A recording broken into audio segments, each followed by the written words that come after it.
Greetings, everyone. This is your ray of sunshine with New Paradigm U. That's the letter U, like university. I'm writing a book with the tentative title Love Evolution. I'm so excited that I get to share a bit of it with you now. I have been studying people and life my entire life, and I have been helping people navigate through life's many mazes, both personally and professionally, as far back as I can remember.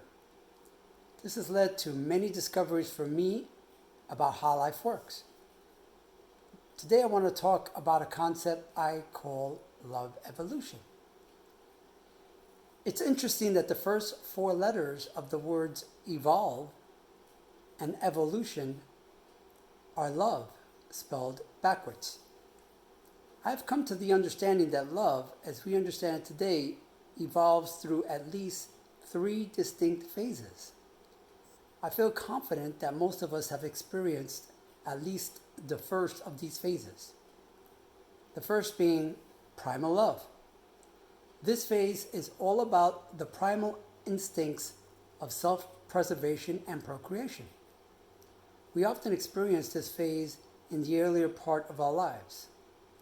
In its most progressive incarnation, this phase can help us to evolve our self-love.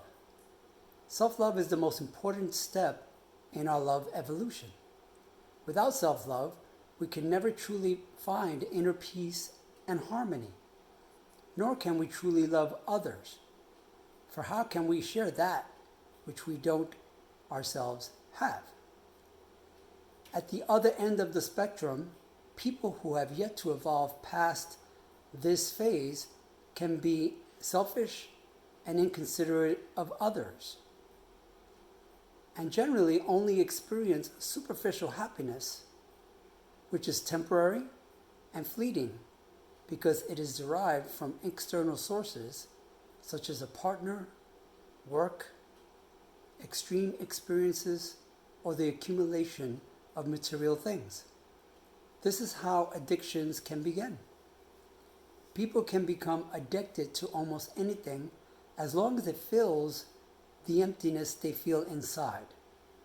I myself have had personal experience with this, and I can tell you it was no fun. One of the most important distinctions of primal love is that it is highly conditional. As long as your conditions are being met, then the person's ego mind is temporarily satiated. When the condition or conditions are no longer met, then conflict of some form arises.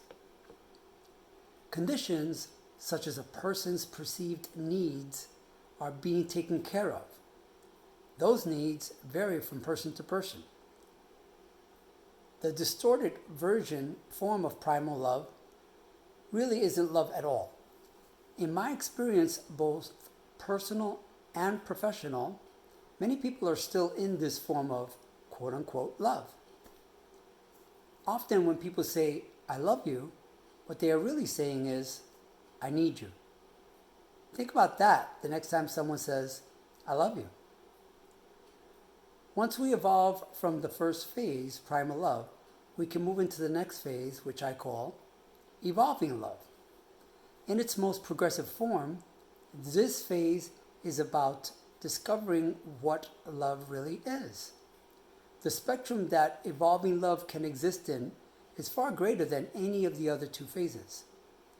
Here's where we can discover that the most important relationship anyone can have is with themselves. This is often when we begin to question the relationships we have with others, be they lovers, siblings, friends, parents, co-workers, or any other significant relationships. This is where we begin to understand that the conditions we create for us to love someone are actually just defense mechanisms we put in place to protect ourselves. I want to be clear that when I say conditions, I mean something other than boundaries, which are progressive and truly protective of both you and the other. Conditional love is one-sided and only exists to protect us from false evidence appearing real, FEAR, or fear. During this phase, we gain opportunities to evolve into living a life based in love and trust instead of fear. When we love and trust ourselves, we can then proceed in a fearless manner, knowing that by focusing on love and trust, we attract only that which will support love abundance. There are quite a few other steps and factors involved, which I will get into another time. However, when we evolve through this phase, evolving love, we have the opportunity to move into the third and final phase I call evolved love.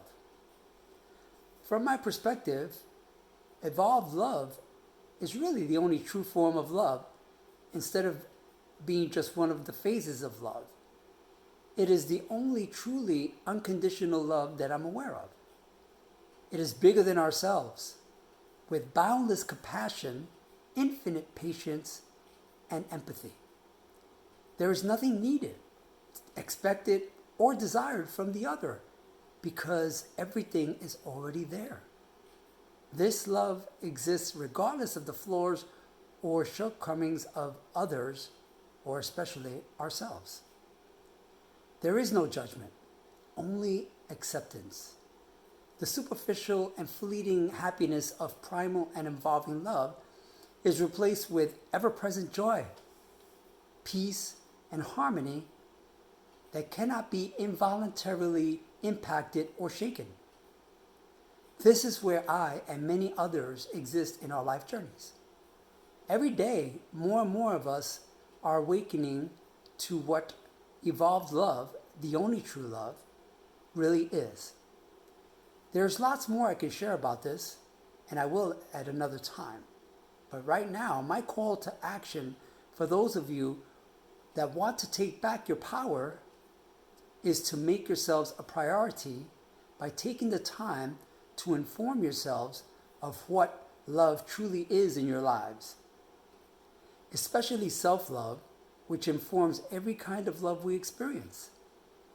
To help you facilitate that, my partner and I, Grace, are conducting an online workshop called Creating Empowering Relationships.